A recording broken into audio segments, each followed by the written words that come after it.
Uno de los cargos fue que hay resistencia por parte de un grupo de universidades y también de la Asamblea Nacional de Rectores. Y que por lo tanto en realidad el Estado tendría que intervenir de una manera más directa para que se instrumente y se cumpla con el cronograma fijado. Sin embargo, pues hay una serie de acciones de resistencia y además de acciones jurídicas por parte de un conjunto de dirigentes universitarios y los propios dirigentes o exdirigentes de la ANR. Es un impasse. Va a significar que no se va a poder aplicar la ley terminantemente. ¿Qué es lo que en general ha ocurrido después de que se aprobara esta ley, doctor Iván Rodríguez, en términos de los rectores de las universidades renuentes a aceptarla?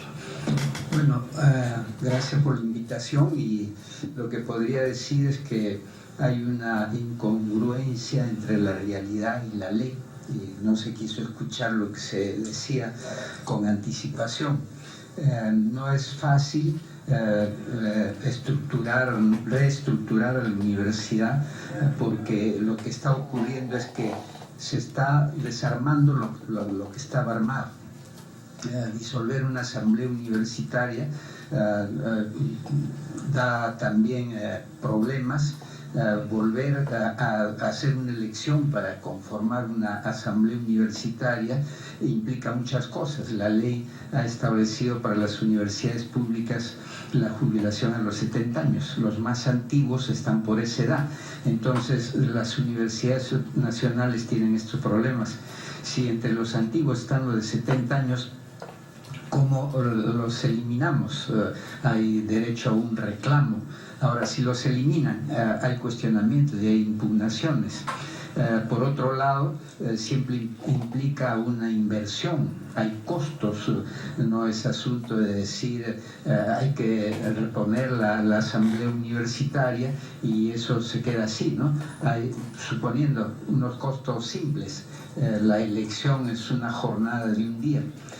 Tienen que prever por lo menos refrigerios para los miembros de mesa, para todo el personal que tiene que trabajar para que sea viable una elección. Y luego hay también procedimientos que implican impugnaciones, como en las elecciones nacionales puede estar considerado un profesor que puede faltarle requisitos o que es objeto de impugnación. Entonces, poner un plazo tan corto como el que han puesto no está de acuerdo con la realidad. El caso concreto de San Marcos su asamblea universitaria de 120, es un congreso de la República, son 64 carreras, 20 facultades, 30.000 alumnos, 5.000 profesores. Ahora, doctor, la verdad es que independientemente de lo que usted señala y que sin duda es un asunto operativo o razonable y que debiera darnos quizá un plazo más extendido, la sospecha y la impresión es que en realidad se trata de una resistencia a la ley a fardo cerrado, que es lo que ha venido ocurriendo en toda la discusión sobre la ley universitaria, ¿no es cierto? Por eso yo le preguntaba si ha habido un cambio de óptica o si en realidad, en el fondo, de lo que se trata es de lograr que no se pueda aplicar esta ley, porque usted ha hablado de las universidades públicas. Es interesante saber cómo van las posiciones de las universidades privadas en este tema. Las universidades privadas, como la ley en su texto definitivo ha respetado a las universidades privadas, indudablemente que en este momento no están en un desmantelamiento. Entonces le reconoce sus órganos de gobierno y hay un proceso de adecuación del estatuto que está dentro sin descomponer, sin desarticular. Entonces cada universidad, y aún el proceso de adecuar un estatuto es distinto a dictar un nuevo estatuto, porque en las nacionales se trata de un nuevo estatuto.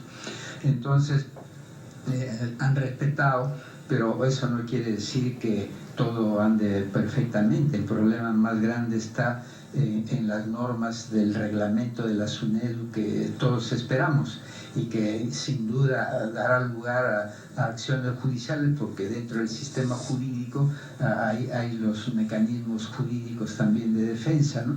Entonces, la ley ha establecido dos regímenes diferenciados, lo de las universidades nacionales y lo de las privadas. pero eso no quiere decir que se dé un completo bienestar a unas y un malestar a las otras. Entonces, luego la campaña que se hace, ¿no? Aún a mí me parece que hay una desnaturalización de la función legislativa, porque el cumplimiento de la ley no le corresponde al legislativo, el cumplimiento de la ley le corresponde al ejecutivo. Ahí está como uno de los primeros deberes del presidente de la República, hacer cumplir la Constitución y las leyes, ¿no? Entonces hay una invasión permanente, una campaña contra las universidades que no hace bien. Yo solo quiero recordarle hechos concretos de la historia. Cuando se dictó la nueva ley 23733, varias universidades pudieron lograr sus estatutos después de los plazos que establecía la ley, porque no es fácil, ¿no?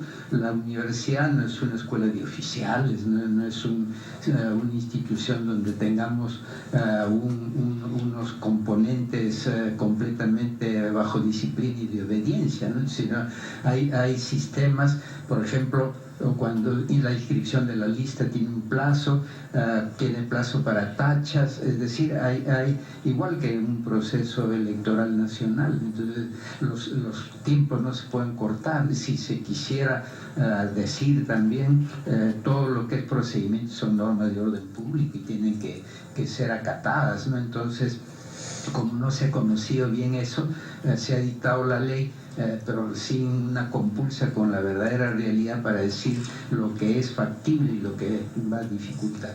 Pero eso te puede ser un tema de negociación, ¿no es cierto? O sea, salir con va a decir nosotros no implementamos es un poco agresivo. Tal vez sí negociar el hecho de que, ok, vamos por partes, no todo se puede implementar de la noche a la mañana, ¿no? Pero no ha habido lamentablemente esa predisposición para los acuerdos, ¿no? Por ejemplo, nuestra participación ha sido siempre para alcanzar información, para dar los elementos de la realidad, para que pueda servir, para que la ley esté más ajustada a un proceso que al final nadie está contra la ley. Objetamos esta ley dictada porque tiene incoherencias con la realidad, no cumple con la finalidad que... Sí, doctor, pero ya está. ¿Qué va a pasar ahora en octubre? Bueno, en octubre algunas universidades podrán tener el estatuto, otras no van a tener, y eso no quiere decir que se las intervenga, porque no es así, ¿no? La universidad, en todo caso, tendrían que ampliar los plazos, ¿no?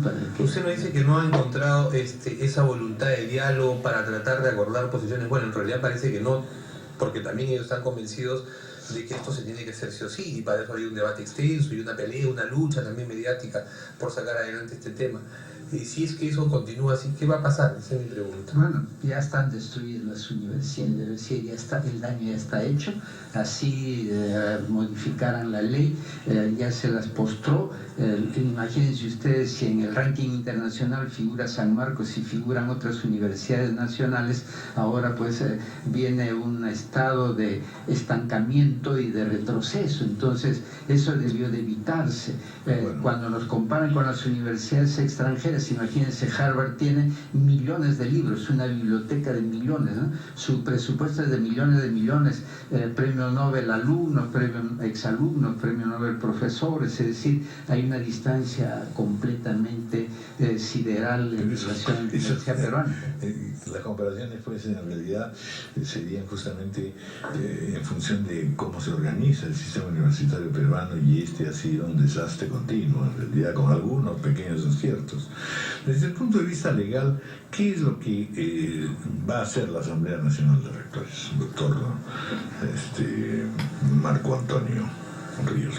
Sí, buenos días.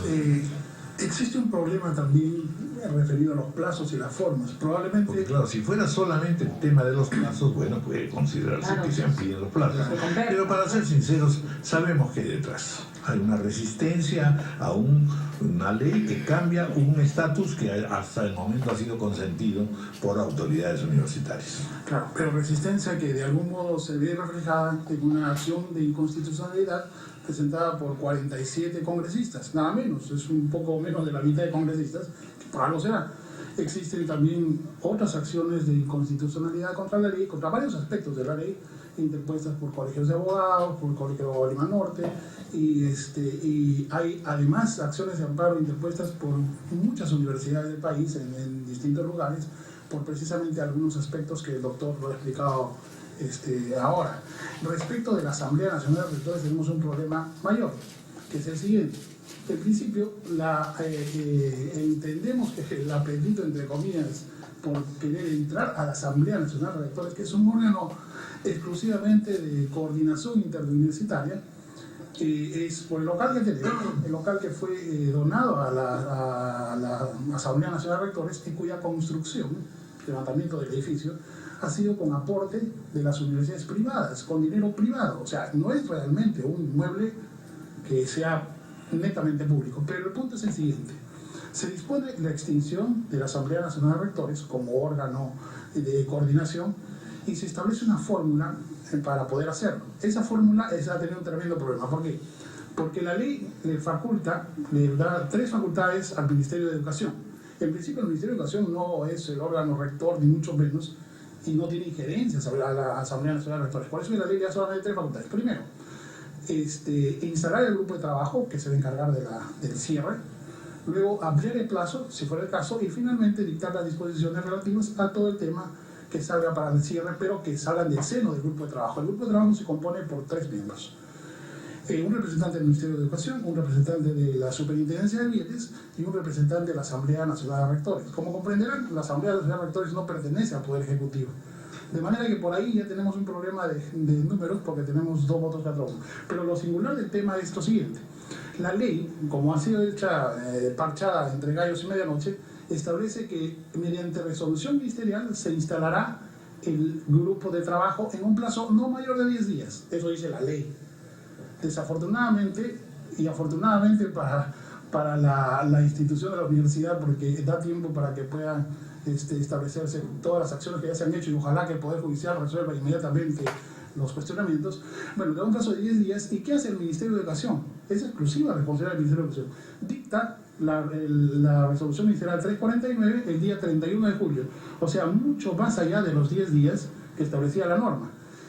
La Asamblea Nacional de Rectores no se puede prestar a un acto ilegal, es un acto ilegal. Y la ley establece que ante esta situación, constitucionalmente se ha establecido un sistema de control, que es la acción popular.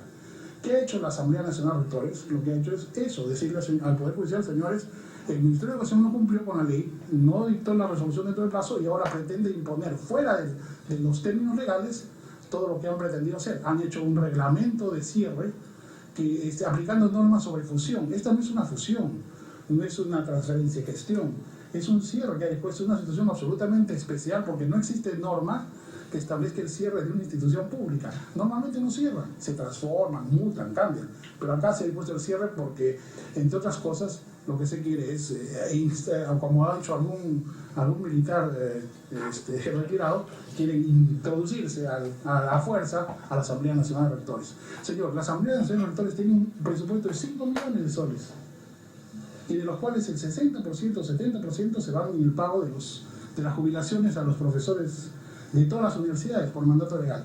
Todo el resto es en ingresos propios. Ese es el fondo de la... Todo está en manos entonces del Poder Judicial. Efectivamente. Que vaya que tiene varios tareitos, así que vamos a ver. Y encima le decimos, tiene usted límite de tiempo, pronúnciese inmediato. Bueno, muchas gracias, señores, y vamos a ver cómo evolucionan las cosas. Gracias también.